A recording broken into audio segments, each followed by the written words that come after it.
Hello बच्चों, good afternoon. Welcome to our channel. Today हम exercise 11.1 discuss करेंगे। अगर आपको मेरी वीडियो पसंद आए तो प्लीज लाइक एंड सब्सक्राइब। तो चलिए स्टार्ट करते हैं exercise 11.1, direct and inverse proportion. आज हम डायरेक्ट प्रोपोर्शन पढ़ेंगे। पहले डायरेक्ट प्रोपोर्शन क्या होता है। जैसे मैं मार्केट में सब्जी लेने गई तो कहते हैं कि 1 किलो आलू 10 रुपए के। कितने? 1 किलो आलू 10 रुपए के। आप मार्केट में कहीं भी चले जाओ सिटी में। फिर अगर हम 2 किलो आलू लेंगे तो कितने के आएंगे? 2 किलो के 20 रुपीज, 5 किलो के 50 रुपीज, 10 किलो के 100 रुपीज। मतलब ये डायरेक्ट प्रपोर्शन है। 1 के 10 है तो उसी रेशियो में 2 के 20, 5 के 50, 10 के 100। प्रपोर्शन कैसे निकालते हैं? ये अपॉन ये, किसी को भी एक ऊपर रखो एक नीचे, 1/10। ठीक है, इसका प्रपोर्शन है। अब आगे नहीं कट रहा है। इसका क्या है? 2/20। कटता है तो काटना है, नहीं कटता है तो नहीं। तो इसका प्रपोर्शन क्या आया? सेम। इसको भी मैं रखूंगी 5 ऊपर 50 नीचे। कटता है तो काटना है। क्या आया? 1/10, 1/10, 1/10। इसका भी यही आएगा 1/10। यानी सबका रेशियो क्या है? इक्वल है। जिसका रेशियो एक जैसा आता है इसको कहते हैं डायरेक्ट प्रपोर्शन। ओके, ये तो हमारा कंसेप्ट था। अब हम क्वेश्चन की ओर बढ़ते हैं। फर्स्ट क्वेश्चन देखिए, following are car parking charges near a railway station up to. अब आजकल तो क्या हो गया जमाना कि पेट्रोल वाली कारों की जगह अब चार्ज वाली कारें आने लग गई है। हर जगह सोलर पैनल लगे हुए हैं। तो जब अब कार चला रहे थे और हमारा चार्ज खत्म हो गया तो आजकल स्टेशन पे भी कार चार्जेस होते हैं स्टेशन। तो आप किसी कार को 4 घंटे चार्ज करते हो। कितने घंटे? 4 घंटे। तो आपके रुपीस लगते हैं 60।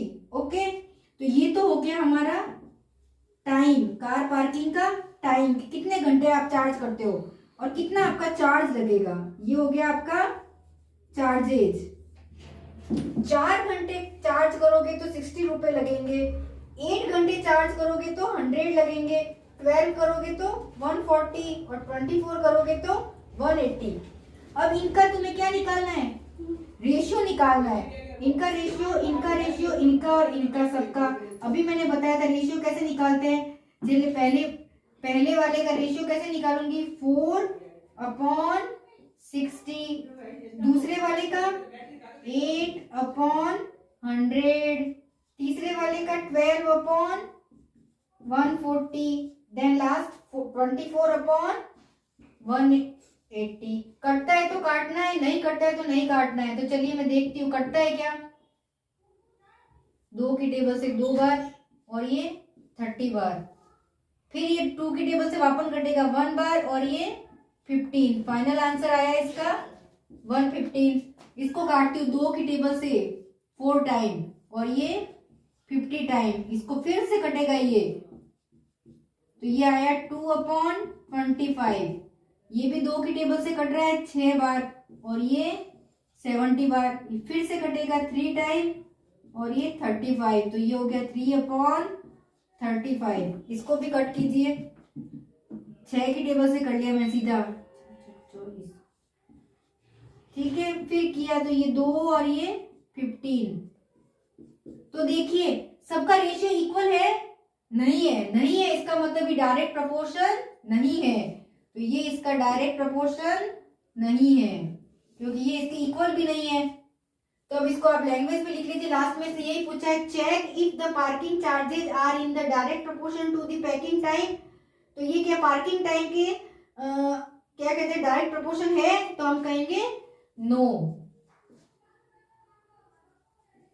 Not direct proportion. क्यों नहीं है? क्योंकि हमने इसको रेशियो में काट के देख लिया तो सबके आंसर अलग आ रहे हैं। अगर सेम आंसर आते तो वो डायरेक्ट प्रपोर्शन होता, नहीं आ रहे तो नहीं है डायरेक्ट प्रपोर्शन। ये इसने कहा है। ओके, चलिए क्वेश्चन नंबर 2।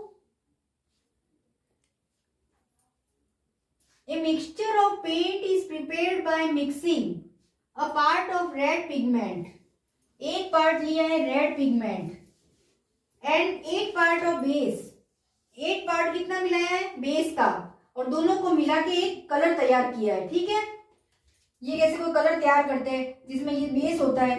बेस तो इन्होंने लिया है 8 हिस्सा, टोटल 10 हिस्से मान लीजिए, उसमें से 8 हिस्सा तो इन्होंने ये लिया और एक हिस्सा उसमें क्या डाला है, रेड पिगमेंट। कितना डाला है, एक हिस्सा।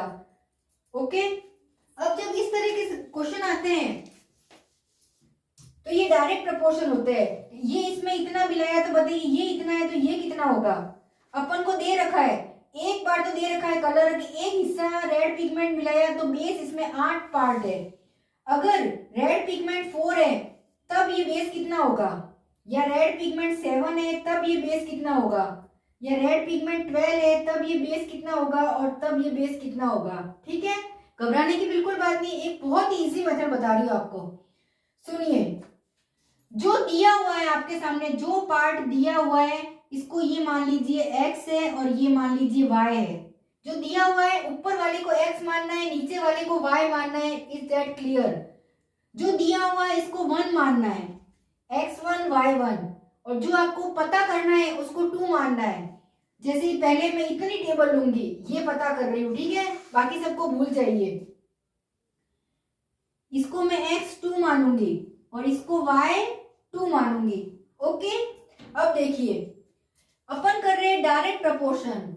इसमें ये इतना है तो इसमें कितना होगा, अगर ये इसकी जगह 4 हो जाए तो ये कितना होगा, इसको डायरेक्ट प्रपोर्शन कहते हैं। डायरेक्ट प्रपोर्शन का एक फार्मूला है x1 upon y1, okay, equal to x2 upon y2। इस फार्मूले को रट लीजिए। x1 upon y1 equal to x2 upon y2। x1 क्या है, ऊपर वाला, x2 इधर ऊपर वाला, y1 इधर नीचे वाला, y2 इधर नीचे वाला। ओके, अब हमने अभी क्या किया था, उसका प्रपोर्शन निकाला था। प्रपोर्शन कैसे निकालते हैं, ऊपर तो रेड पिगमेंट और नीचे पार्ट ऑफ बेस। पूरा बेस कितना है, रेड पिगमेंट कितने हैं, 1 दिया हुआ है, और बेस कितना दिया हुआ है, 8। कटता है तो काटना है, नहीं कटता है तो नहीं काटना है। अपना लास्ट आंसर है, अब ये नहीं कटेगा। तो अपने प्रपोर्शन क्या है, 1/8। ये अपना मतलब ज्ञात प्रपोर्शन है, मतलब जो अपन को नोन है। ठीक है, अब अपन पहला निकालते हैं। ठीक है, तो अब देखिए कैसे निकालते हैं। क्वेश्चन को इरेज कर देती हूँ एक बार जगह के हिसाब से। अब देखिए पहला पार्ट ये करूंगी, फिर दूसरा ये, फिर तीसरा ये और चौथा ये। तो पहला वाला निकालती हूँ। केस कौन सा है मेरा, फर्स्ट। हम ये फार्मूला लगाना, वी नो, आपको ये लाइन लिखनी, we know that in direct proportion में क्या होता है, डायरेक्ट प्रपोर्शन में होता है x1 upon y1 equal to x2 upon y2। Clear. अब बताइए x1 कितना है, 1, इसकी जगह क्या लिखूंगी, 1। y1 कितना है, 8 इक्वल टू, ये फार्मूला लगा रही हूं मैं, ये x1 y1 और ये अपन को पता करना है, ये सेकंड पार्ट अपन को पता करना। तो ये ऊपर वाला x2 कितना है, 4। तो बताइए y2 कितना होगा, मुझे पता नहीं है y2 कितना होगा, तो चलिए निकाल लेते हैं।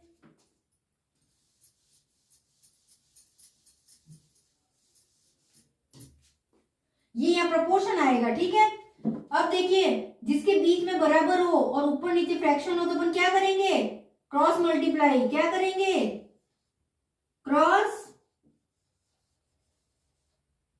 मल्टीप्लाई करिए, क्रॉस मल्टीप्लाई, इसको इससे, इसको इससे। तो y2 को 1 से किया तो y2, और इसको किया तो 4 इंटू 8, तो y2 कितना हो गया, 8 4 जा 32, यानी y2 हमारा क्या आएगा, 32। पहले केस में कहा है रेड पिगमेंट 1 है तो बेस कितना होगा, 8। अगर मैं 1 की जगह रेड पिगमेंट 4 लेती हूँ तब मेरा बेस 32 होगा। तो तीसरे केस में 4 नहीं लेती हूँ। तीसरे केस में ये अपना फिनिश हो गया, एक बार इसको हटा दीजिए। तीसरे केस में अगर मैं रेड पिगमेंट 7 लेती हूँ तब मेरा बेस कितना होगा, तो चलिए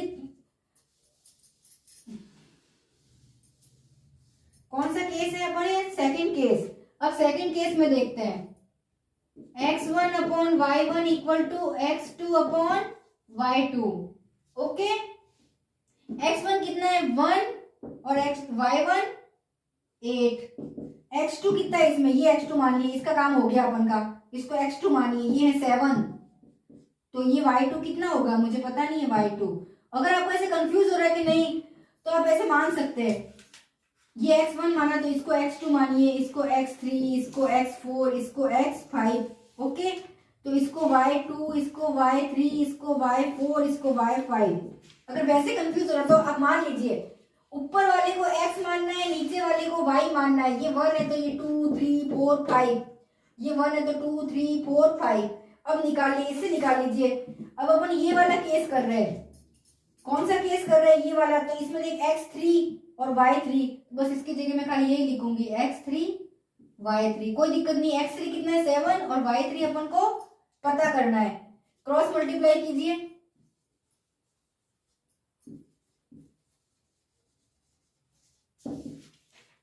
1 को इससे किया तो y3 और ये 8 7 जा कितना होता है 56।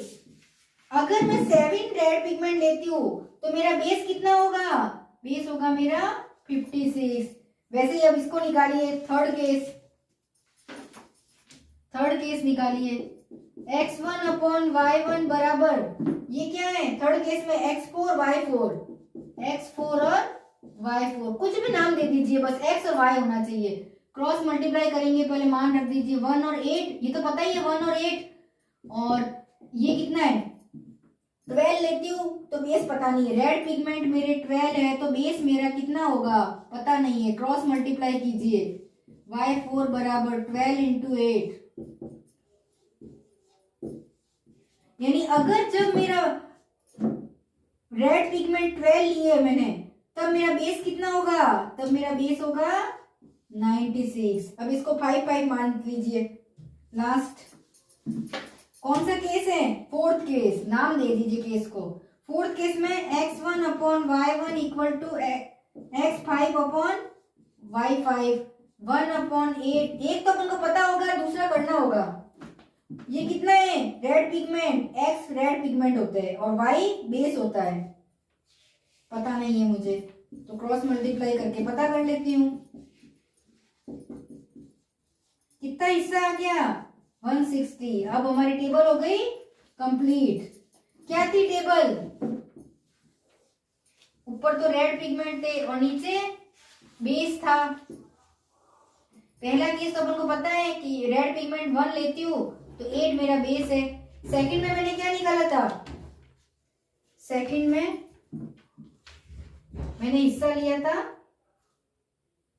सेकंड में कितना हिस्सा लिया था, एक मिनट मुझे याद आ जाएगा अभी। फिर उसके बाद ये 7 लिया है, 4 लिया था, याद आ गया, 7 लिया था तो बेस कितना आया 56, 12 लिया था तो बेस कितना आया 96, और 20 लिया है तो बेस कितना आया 160। ये टेबल है, नोट कर लीजिए। क्वेश्चन नंबर 3 देखिए। इन क्वेश्चन नंबर 2 पिछले क्वेश्चन की बात कर रहा है। 1 part of red pigment require 75 ml of base. Okay, how much red pigment, यानी कितना रेड पिगमेंट लेंगे, मिक्स करेंगे कि वो जो सॉल्यूशन है वो 1800 ml बेस का हो। इसके लिए अपन को टेबल बनानी है। पिछली वाली क्या थी, पिछली वाली टेबल, ऊपर तो थे रेड पिगमेंट और नीचे क्या था बेस। आप बना सकते हो ऐसे टेबल खुद ही।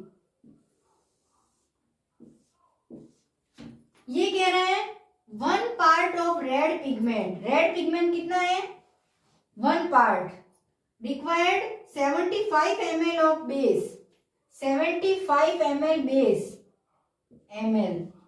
बेस है, ठीक है। एक पार्ट रेड पिगमेंट लिया है तब 75 ml बेस लिया है। ओके, ये दोनों मिला दिए। तो ये कह रहा है अब कितना रेड पिगमेंट मिलाऊं, मुझे ये पता नहीं है कितना रेड पिगमेंट मिलाऊं कि मेरा सॉल्यूशन 1800 ml हो जाए, ठीक है। तो ये अपन को पता करना है। अभी अपन ने टेबल बताई थी, ये है डायरेक्ट प्रोपोर्शन, और मैंने क्या बताया था इन दोनों का रेशियो निकालना है पहले तो अपन को। ऊपर वाला होता है x, नीचे वाला होता है y। ओके, तो first we check the proportion. इसका प्रपोर्शन निकालना है तो x अपॉन y का, ऊपर क्या है x, रेड पिगमेंट, नीचे क्या है बेस। रेड पिगमेंट कितना है 1, बेस कितना है 75। कटता है तो काटना है, नहीं कटता है तो छोड़ देना। ये अपना यही आंसर रहेगा, कटेगा नहीं। अब अपन को ये पता करना है कितने रेड, एक हिस्सा अगर मैं रेड पिगमेंट लेती हूँ तो 75 ml मेरा बेस होता है, तो मैं कितना हिस्सा रेड पिगमेंट लूँ कि मेरा 1800 ml बेस हो जाए। तो अभी जो पता करना है, जो पता है वो x1 और y1, और जो पता करना है वो x2 और y2, बस यही मानना है। तो अब लिखिए, we know that the direct proportion, हमें पता है डायरेक्ट प्रपोर्शन का क्या फार्मूला है, बताइए। x1 upon y1 equal to x2 upon y2। Okay, 1 क्या है, ये है 1 जो पता है, और 2 क्या है जो हमको पता करना है। तो देखिए 1, x1 क्या है 1, y1 क्या है 75, x2 क्या है पता नहीं है, y2 क्या है 1800। अब हम क्या करेंगे बताइए, क्रॉस मल्टीप्लाई, इसको इससे किया मैंने, इसको इससे किया, ठीक है, तो क्या आया 75x2 बराबर 1800। अब x2 को अकेला छोड़ दीजिए, 1800 अपॉन 75 किससे कटेगा, 5 की टेबल से काटिए, 5 3 जा 15, 16 17 18, 3 बचे, 6 टाइम 30 और 0, और ये 5 1 जा 5, 6 7 2 बचे। अभी फिर ये कटेगा 15 खुद की टेबल से 1 बार, और ये 15 2 जा 30 बचे 6, 15 4 24। क्या आंसर आया, x2 अपना क्या आया 24। यानी एक पार्ट अगर मैं रेड पिगमेंट लूंगी तो वो मेरा सॉल्यूशन बेस कितना होगा 75। अगर मैं 24 रेड पिगमेंट लूंगी तब मेरे सॉल्यूशन में बेस इतना होगा, ठीक है। तो ऐसे अपन को निकालना है, हर किसी में यही फार्मूला लगना है, जो अपन को नोन है वो 1 और जो अननोन है वो 2। Okay, question number 4, a machine in a soft drink factory fills 840 bottles। कोई मशीन है सॉफ्ट ड्रिंक फैक्ट्री में, उससे 840 बोतल्स भरी जाती है, कितने घंटे में 6 घंटे में, ठीक है। और तो बताइए कितनी बोतल भरेंगे 5 घंटे में, ठीक है। तो अपने सामने दो कंडीशन दी हुई है, एक तो दिया हुआ है टाइम और एक दिया हुआ है बोतल्स। तो पहले इसकी टेबल बनाते हैं, नंबर ऑफ टाइम और नंबर ऑफ बोतल। टाइम किसमें दिया हुआ है आवर्स में, घंटे में, ठीक है। तो अब पहली कंडीशन में देखिए, ये कह रहे हैं 6 घंटे, 6 घंटे लगेंगे मुझे 840 बोतल भरने में, 6 घंटे में 840 बोतल भरूंगी। तो बताइए कितनी बोतल भरूंगी मैं 5 घंटे में, 6 घंटे में मैं इतनी भरूंगी, तो बताइए 5 घंटे में कितनी बोतल भरूंगी, ठीक है। ये अपन को पता करना है, और जो पता नहीं है उसको मानना है। ऊपर वाले को हमेशा अपन क्या मानते हैं x, नीचे वाले को क्या मानते हैं y, इतना तो आपको पता है। अब मुझे बताइए, ऊपर वाला x होता है, नीचे वाला y होता है, ओके। जो पता है उसको 1 मानना है, x1 y1, जो पता नहीं है उसको x2 y2। सबसे पहले मान लीजिए ये, लेट नंबर ऑफ बोतल फिल इन 5 आवर। 5 घंटे में बोतल कितनी भरेंगे मुझे पता नहीं है, तो मैं इसको क्या मानूंगी y2। क्यों मानूंगी, पता है ना, जो पता नहीं है उसको 2 मानना है, y2 मान लिया। वी नो, क्या जानते हैं हम, दैट दैट डायरेक्ट प्रपोर्शन।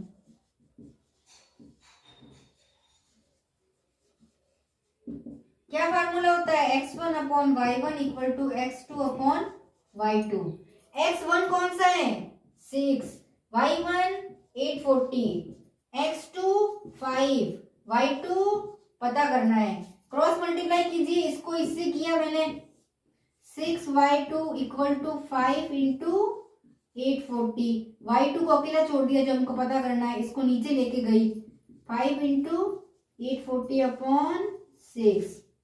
6 की टेबल से डायरेक्ट काट लीजिए। 1, 6 1 जा 6, 2 बचे 24, 6 4 जा 24 और ये 0, और इसको इससे मल्टीप्लाई कीजिए। 0 5 4 जा 20, 700 बोतल। क्या आंसर आया? 700 बॉटल्स। Hence, we require 700 बोतल, जो हम कितने घंटे में भरेंगे? 5 घंटे में। ओके, उतार लीजिए। Question number 5, a photograph of a bacteria enlarged 50,000 times attains a length of 5 centimeter as shown in the diagram। Bacteria होता है। बैक्टीरिया किसे कहते हैं? जैसे कि दही है, दूध से दही बनता है, तो उसके अंदर एक बैक्टीरिया होता है जिसके कारण वो दूध क्या बन जाता है? दही बन जाता है। ठीक है, और वो बैक्टीरिया ऐसे होते हैं जो हमें अपनी आंखों से दिखाई नहीं देते। उसे देखने के लिए हमें एक स्पेशल टाइप के एपरेटस चाहिए जिसका नाम है माइक्रोस्कोप। देखे होंगे लैब में, साइंस की लैब होती है।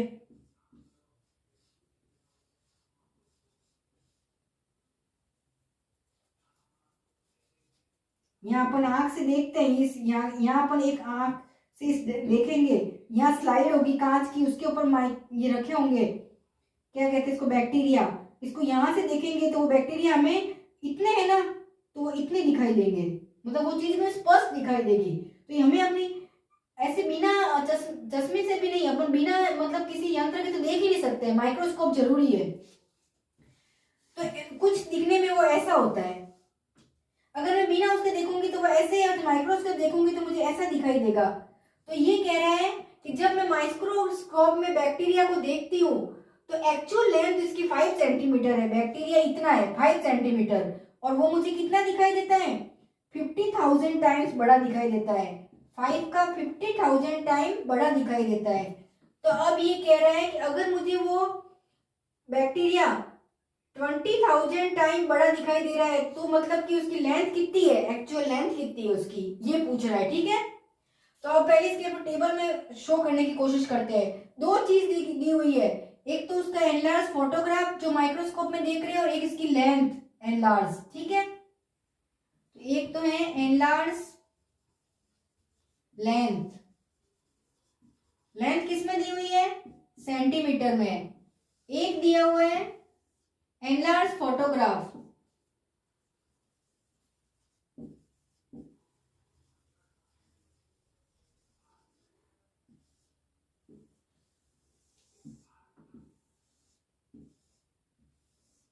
ऊपर वाला x को डिनोट करता है, नीचे वाला y को डिनोट करता है।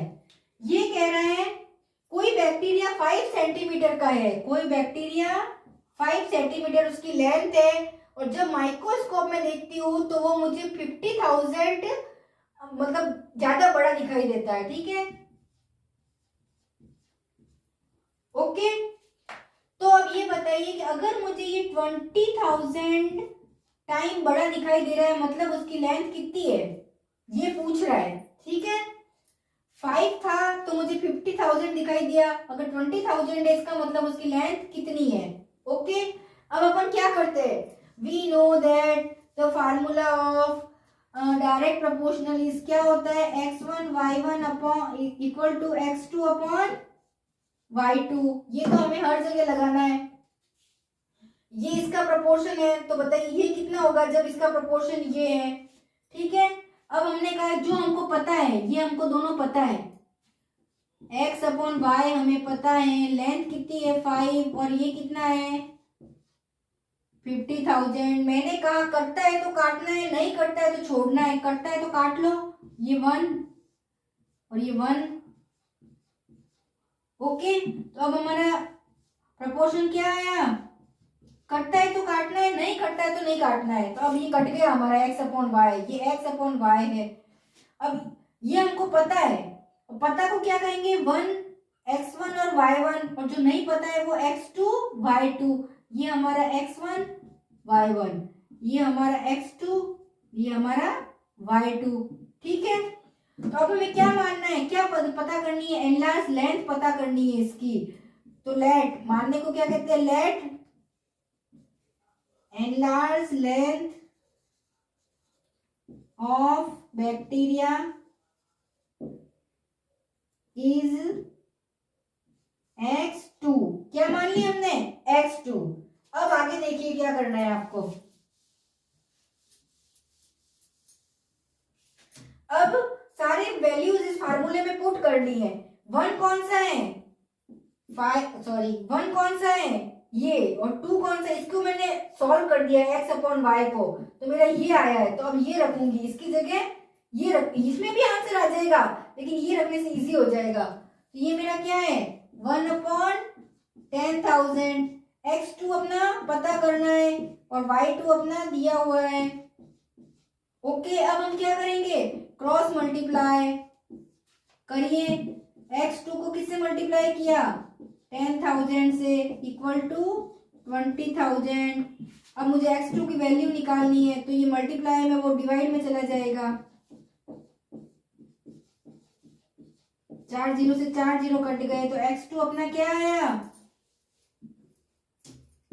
x2 बराबर 2 सेंटीमीटर। लेंथ किसमें? सेंटीमीटर।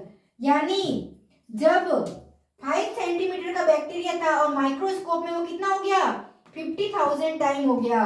तो अब अगर 2 सेंटीमीटर बैक्टीरिया होगा तो उसको माइक्रोस्कोप में देखेंगे तो क्या आ जाएगा? 20,000। क्यों? क्योंकि इसका प्रोपोर्शन क्या है? 1/10,000। ठीक है, ओके